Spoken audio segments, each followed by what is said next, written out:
this is Lin and Patrick. Today we are at a beautiful home in 4S Ranch. This house will be on the market soon, so please keep an eye on it.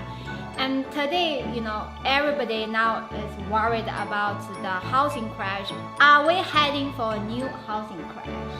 Well, I'll tell you what, and we're talking about the big housing crash back in 2008. Yes. When it just crashed, people were losing homes, there were foreclosures, short sales, people were out of, it was a terrible time. And the answer to that is no.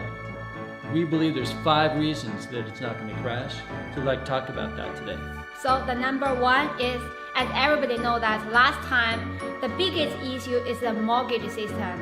And it was so easy to get a loan, everybody can get a loan. And then the mortgage standards are nothing like what it was before, right? No, it was way too easy to get a loan. Everybody was getting a loan. And that's the number 1 reason. The number 2 reason was because people had so much money, they were willing to buy at a higher and higher price. And the price of the homes just skyrocketed. They were around 14%, 13% rises. Now in the last 2 years, we're about 4.6% rising. And right now we're at about 3.7. So things have stabilized a lot back from those days.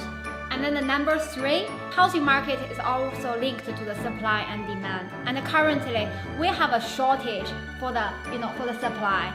So when there's a shortage, it's very hard for the price to drop and to have a housing crash. That's right. And they're saying in the nation, San Diego is one of the most stable housing markets that you're going to find. So it's a good time there. The 4th reason that houses became just too expensive to buy, and people couldn't afford those. Wages were low, there was high interest rates, and that was part of the reason, was low wages and the interest rates were also high. But today, even though the price already recovered, is a similar price as what it was during that economic crisis, but still nowadays, people's wages are much higher than that time, and everything else is also more expensive than that time compared to only the housing price.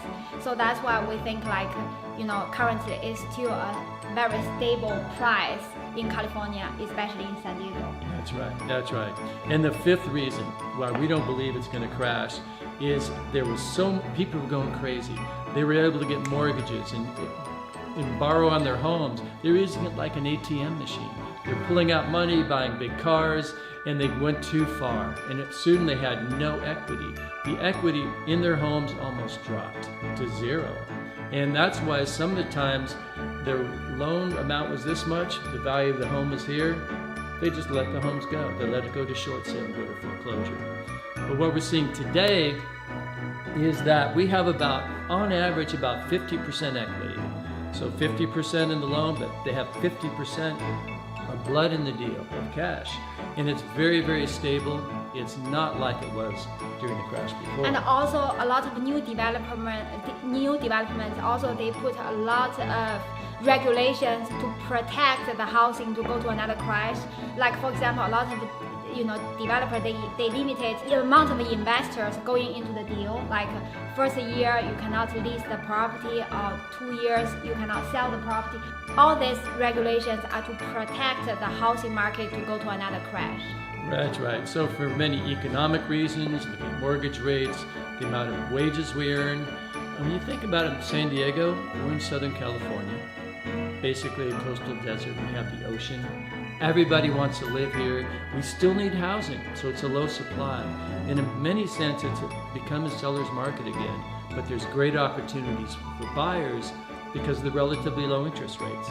So, is there going to be a crash? I don't think so. Yeah, we don't think.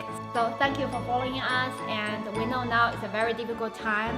We wish everybody to be strong and to be healthy and stay at home, enjoy your time with your families. See you next time. Bye. All right, bye now.